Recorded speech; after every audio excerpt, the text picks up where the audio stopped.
Today he wants to share his perspective of seeing what you are doing and how it helps where you are going. So it's a very interesting perspective and I'm looking forward to it. Take it over.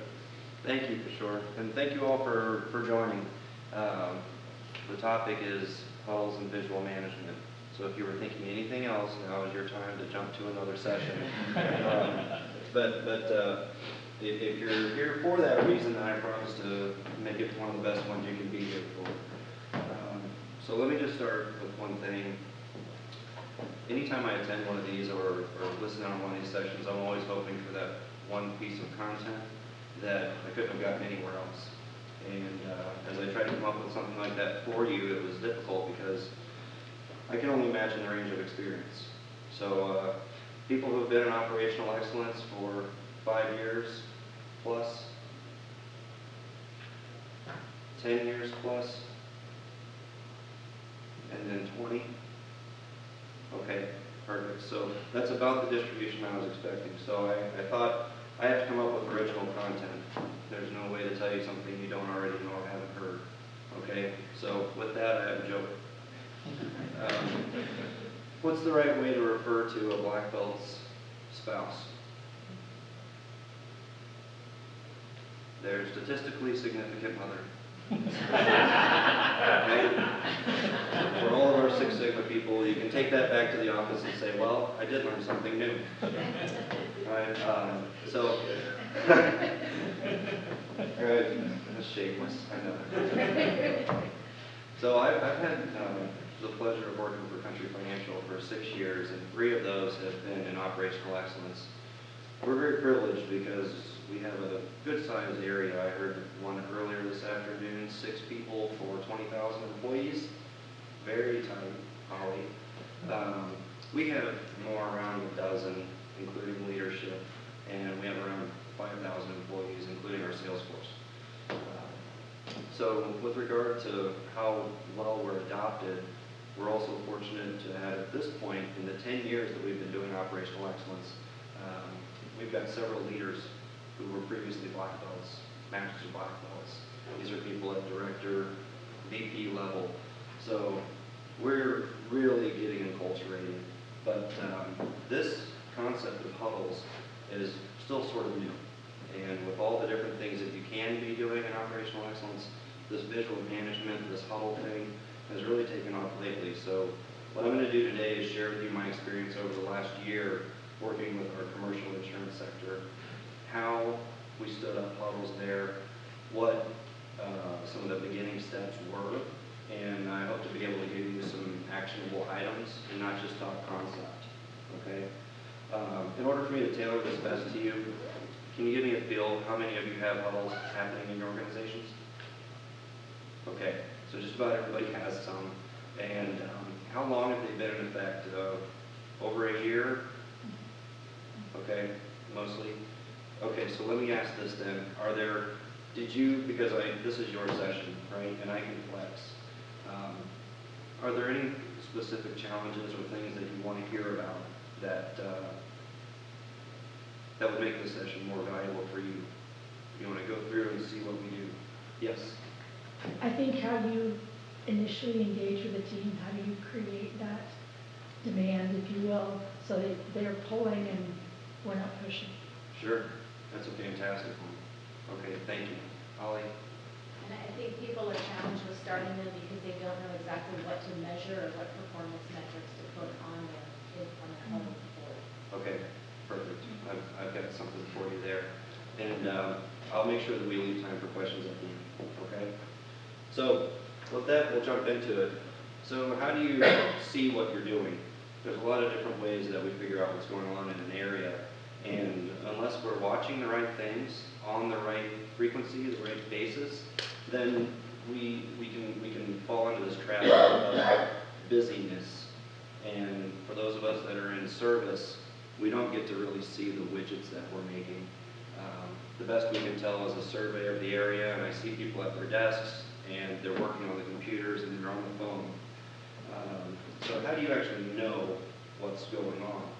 It's a challenge, and we're constantly trying to fit this thing that was birthed out of manufacturing and putting into this soft type of environment. and it's tough.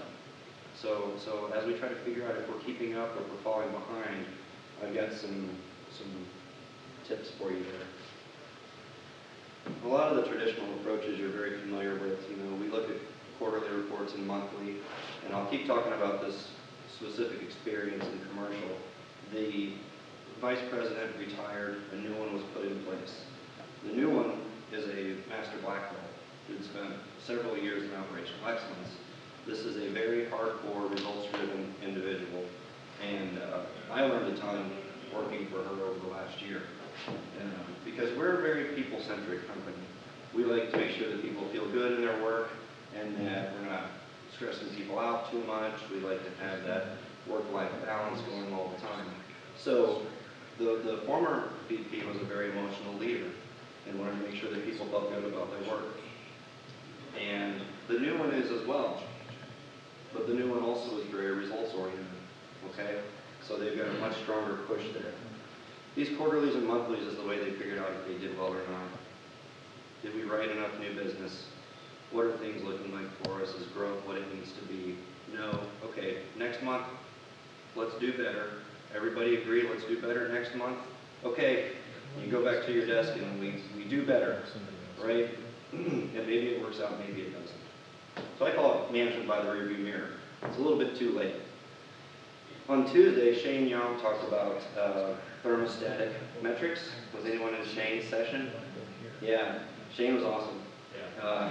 He brought like the Gordon Ramsay energy to operational excellence, and I feel blessed enough to have him touch my forehead during the thing. But he talked about thermostatic metrics. Once you know this thing is happening, is there anything you can tweak? So do I have just the temperature reading, or do I have a thermostat? If you're now looking in the rear view, too late, sorry. Others are the problem in issue resolution. So if you're in IT, you're constantly dealing with issues, or I'm so busy, I've got 500 emails, and I go, great, how much of those have to do with your core business? How much of those has to do with you achieving your division goals for the year? And so it's usually a very small fraction, but that's busyness. And this last one is my least favorite of all. I saw two areas. So commercial kind of has its own little micro environment, if you will, all the way from auditing and loss control inspections going on. And in one area I saw the supervisor was the gatekeeper for the work. And when I was talking to this person, they said, well, I know everything happening in my team. And I said, okay, what do you use for that? Every inspection that goes out comes across my desk before it goes. And every inspection when it comes in goes across my desk. I was like, wow, that's a lot of review and oversight. You definitely want to handle what's going on. What are you looking at when you do those things? And it was basically taking 95% of them and running them straight through to the people that they're supposed to go to, tweaking 5%, and then reviewing and correcting everything that came back in without providing any feedback to the team on what they had done wrong. So a very controlling type of a structure there without a lot of feedback. So this talking to teams, empowering, engagement, they're not being given any knowledge to fix what they should do better next time. And the way that they know what they're supposed to do is because that's what their boss told them to do. So the power of the huddle really turns that upside down. And most of you are already doing it, so I won't belabor this too much, but if you were in a position where you had to push some of the sales of huddles and getting people to buy into it, this may be helpful. So Diane, perhaps to your point, there could be something here for you. This allows you just to constantly prioritize your work. And one thing that we had in commercial was these separate teams that are broken out into kind of a one-to-one assignment for the regions and who's doing what where. And each of these three teams were all sitting within proximity to each other. The team members on each team all sat right next to each other, yet no one was talking about what they were doing. So what you wind up with is about 20 people on the floor, all doing what they feel is the best thing that they should do for the day, which is not what a team does. And not to mention, we get into the human factors here where you also have a tendency to do the things that you like to do and let the things that you don't want to do push off as far as you possibly can. That's human nature. There's no bad people, there's human nature, right? I'm guilty of it too. So when you're looking at this picture, it becomes painfully obvious what needs to happen next. There's no guesswork. I've not yet had a supervisor or manager who is just completely flat out brilliant that nobody else could replicate their thought. I hope to meet that person one day. But you know what? The fact of the matter is we look at what needs to happen. How long is it going to take? Now, how do we get it done? You do that over and over with your teams, okay? And then you step away and you let them do it because they have everything they need, okay? And that speaks a lot to engagement. So you no longer have to be the expert of who does what, when, and where, and you present this information in a way that it's really obvious to consume. It's easy to see where the problems are and what the focus needs to be. So I've got examples for you at the end of this, and I want to make sure that we get a chance to look at those, okay? As you talk to people, too, who you get them going with this, and how do you get them started, I'll spend a minute and talk to that point for you. I like to just get them going. You know, ideally, daily is suitable for most areas. They want to do it once a week. Great. Once a week, let's start doing it. And then you start hearing things from them like, our huddles are running long. They're supposed to take 15 minutes, but it takes too long to get through them. I was like, okay, well, maybe try adding another one. Let's do it Monday and Wednesday and see if you don't have so much to talk about every time. Okay? So there's a lot of ways that we can squeeze this thing and really make it fit their need, which is, that's the goal, right? It doesn't benefit me at the end of the day. It's for them. We just have to convince them of that sometimes. Okay? So, I wanted to give a bit of a plug here. Making Work Visible. This book by Dominika de Grandis. Making Work Visible. Exposing time theft to optimize work and flow. This is told around the story of IT project management.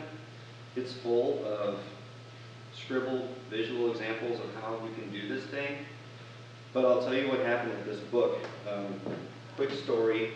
One of the most miserable times I spent was in St. Louis on a rainy day in March, taking care of my son, who I love dearly and would happily do that any day, as I always do, and a friend of his who is not my favorite child on the face of this earth. Everywhere we went, it was a battle and complaints, and nothing could be right or good. Even the root beer was too spicy. I'm not overstating. Okay? But what made him happy was sitting at Barnes & Noble, reading. So we sat at Barnes & Noble reading for 3 hours.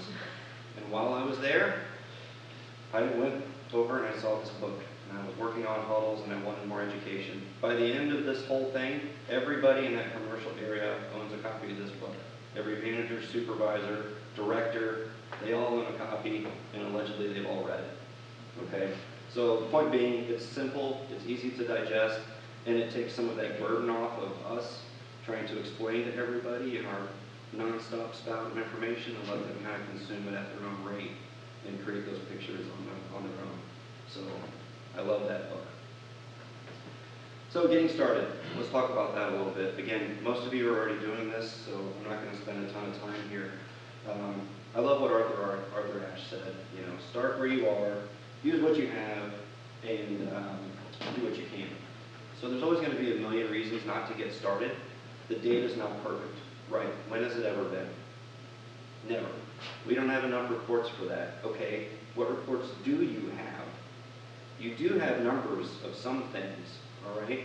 And it's uncomfortable and it's awkward, right? People are standing in front of a team telling them, here's what our numbers are and here's what we should do. I always go back to this. I don't think it's a very honorable quote, but I think it says it pretty concisely and directly. Sucking at something is the first step at being better. Okay? If you never start a thing, you'll never get better at it. So let's just admit that we aren't going to be great at this and jump in and see where it goes. All right? So, Holly, in terms of where do we get started with this thing, how do you know what to do? I like to focus on the top 5 tasks. Figure out what all is going on in the area. If there's a way, perhaps you can use timings, see what percentage of their day is spent where. If you're able to represent close to 80% of their day, you've done a really good job of showing what's taking place in my business every day. Now, if your study gives you some results to where all that work they're spending isn't on things you want them doing, then guess what? Fantastic. We've just identified our first opportunity. How do we offload some of this work? You know, but if we hadn't done it, we would be looking at it and saying, everybody's busy. My people are busy. And the only way to deal with it is probably to get a couple more people. Or we can't do that project now because they're too focused on this. All right? But I'm telling you, there's other ways. So one thing that Domenica really points out and does a nice job here is showing that work moving through. So once you've figured out what to show, for this group, I'll try to connect to you. It's new business, change transactions, renewals. One area has quotes. They're responsible for generating quotes. Okay? This is all customer-facing stuff. So we took those 4 things and said, here you go, here's your counts. Now we're going to make 3 columns. Show me new, doing, and done. On all your boards, of which there's 15 now. Okay, so in 1 year we stood up 15 of these things. All right? It was a push, and everybody took off with it. But new, doing, done shows you, am I keeping up with demand? New and done. Okay? I can look at this board and see if I'm getting enough things done on a day-to-day basis that I'm not getting buried. Doing, this is WIP, this is your work in progress. One of her 5 time themes is WIP. I think it's the first one. How do we get work cleaned up, tidied up and done, passed along to the next person so that they can do their piece of it? And this is all, you know, hidden behind the emails and the tasks going through their workflow management system. Right? There's no good, easy way to see this stuff. There's no paper files floating around. All right? But this, if you can get started with this, this is perfect. Tell me the top 3 things in your area. What are you responsible for doing? Let's start talking about those. Now, like I said, most of you are already doing this. So this perhaps could be something you could add on to step forward in maturity. Start talking about capacity of the area. This is the point where we are in our journey now. So we have timings. We've got a very solid foundation, understanding roughly how long these things take. Underwriting isn't terribly different than some of the other places I've worked. No doubt, many of the areas that you've worked, well, they're not all the same. Okay, granted, I understand that. They're not all the same. I understand you've got unique needs. Great. So how do we talk about some of those differences? Well, you know, from one to the next, you don't know what you're going to get. You've all heard these things, especially those of you that have been in it 10 years plus, right? This isn't new to us, but we have tools and ways to work with those things. So once again, that idea of using what you have to encourage your team to start talking about capacity next. Because how else do you gauge when it's time to take action? I have to know that today there's 2 people taking a half day, and I've got 3 other people in a meeting for 2 hours, and I'm looking and stuff starting to get into the yellow. I'm getting into my warning area for the pending work. Am I okay with it? We'll catch up tomorrow. Am I in the red? Are my goals and targets so hard and set that I need to make adjustments? Cancel the meeting. Let's get those 3 people back on the floor. If I have that 6 hours of capacity, I can meet my goal today. Is that the right decision? And now your team is all around that, rather than you sweeping in and saying, you know what, we're not doing this meeting today because we have to get this work done. Imagine how that feels different for the people that are in charge of the work, that are responsible for it. Give them the information they need to make the choice, to make that decision. You know, those foundational layers of lean, fairness, treating people with respect. I mean, I think this is one of the things that really allows that to get some traction and walk that walk, okay? Are any of you doing capacity on your boards today? You've got some capacity numbers on there. You've got some too. Great. How do those work? Do you find them useful? Has it changed the conversation? Can you think to that time? at least for us, I think it's to your point, a lot more collaborative. In the team in particular that I'm thinking of who's gone the longest, the manager is, I would say, historically a high-touch Sure. leader, and getting everybody in front of the board, regardless of whether she's there or not, and rotating through. Yeah. That's really helped. Mhm. Because when I go observe now, it's like, these guys are pulling together. It's like, okay, well, I've got this going on. Oh, you know what? I don't have that many. Yeah. Let me help. Yeah. It's a big, as you said, it's a huge shift from the manager swooping in and saying, you know, you do this, you do this, you do this. Right. Thank you. Yeah, Yes. we, with Chris Marks, but in our laboratories, we've had to establish capacity early on, so that's established level work flow. Mhm. And in doing so, it gives us a view of, especially if we know people are going to be out, we can shift people in, use the flexible workforce to slow down and Yeah. while we're working projects, we can shift it back and forth. Knowing our capacity allows us to establish that level of work. Right. Thank you. Those are, I mean, these aren't, you know, at one point here, 30 minutes goes so quick, doesn't it? I keep the time. Yeah, all right, thank you. You know, in something like insurance, managers get promoted up because they get really good at something. So if you're in underwriting, you become a senior underwriter, and you're a specialist there. And then they say, hey, become a supervisor.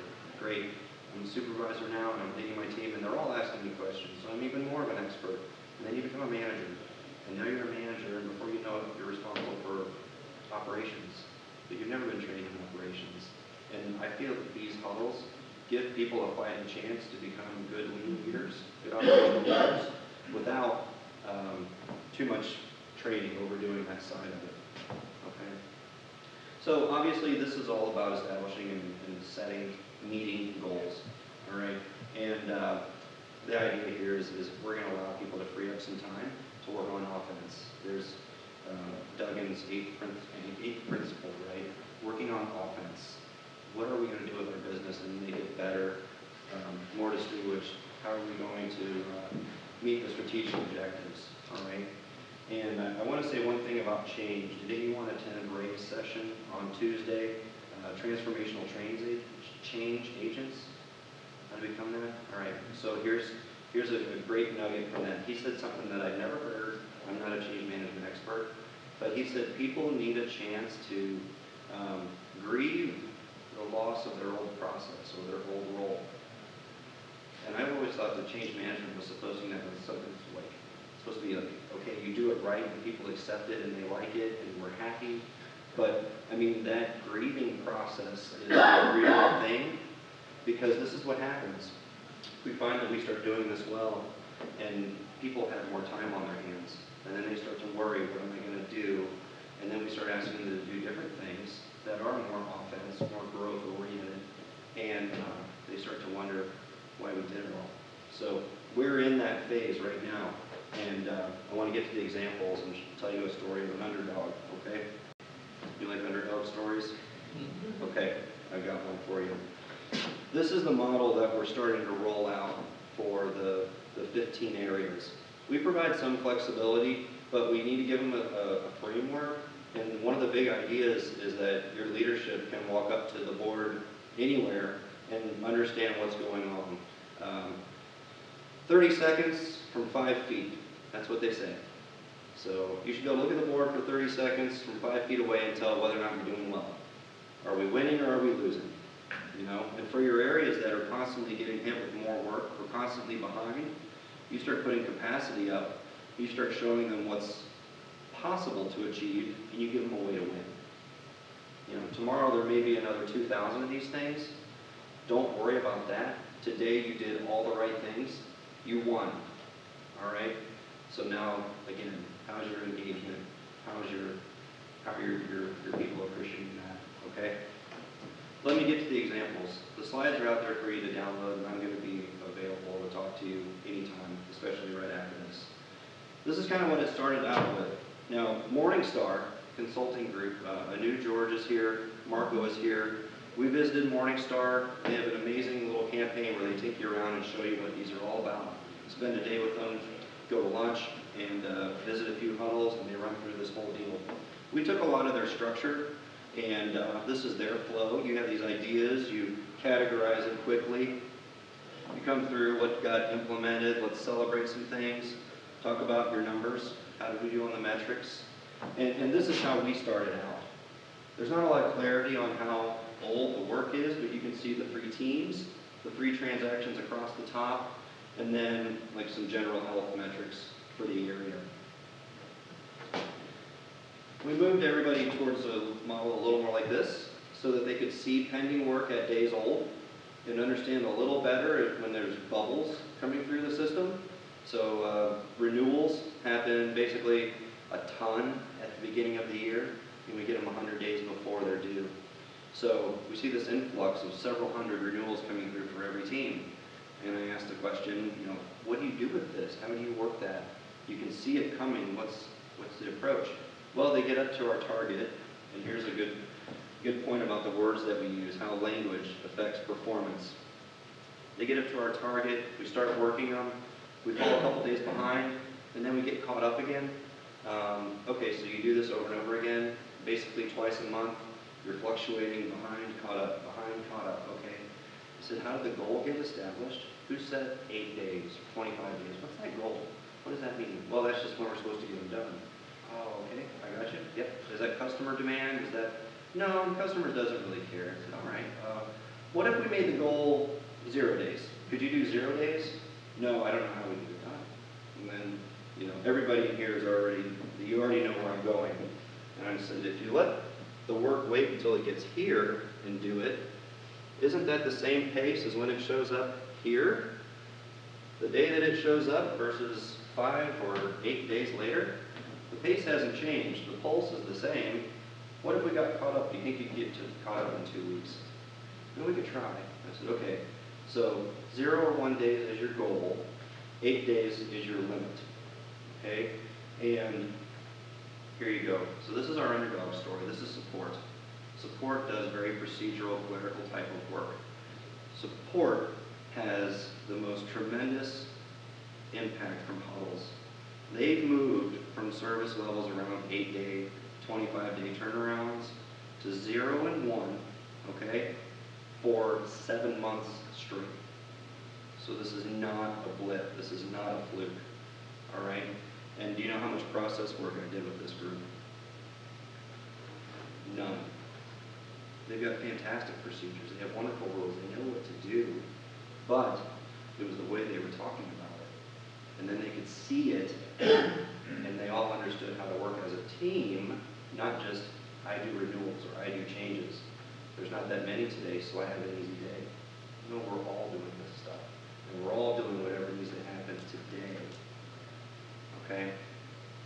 So, I want to give you a few minutes, I'm sorry.